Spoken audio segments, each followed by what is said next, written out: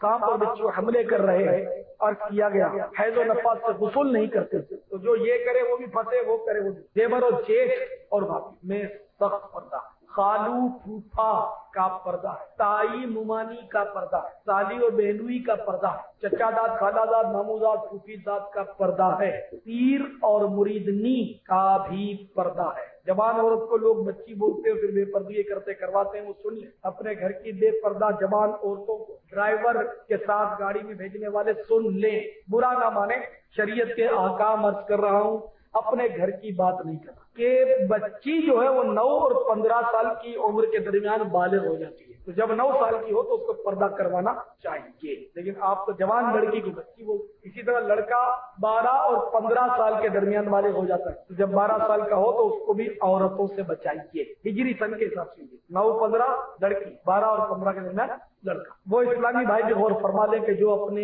پائنچے ٹخنوں سے نیچے رکھتے ہیں. حدیث پاک میں ہے کہ ایک شخص تیبن گھسیٹ رہا تھا تکبر کے ساتھ, تو وہ زمین میں دھسا دیا گیا. اب قیامت تک وہ زمین میں دھستا رہے. ہائے نا فرمانیاں بے باکیاں نادانیاں ہو کرم مشکل میں ہوں سرکار میں مشکل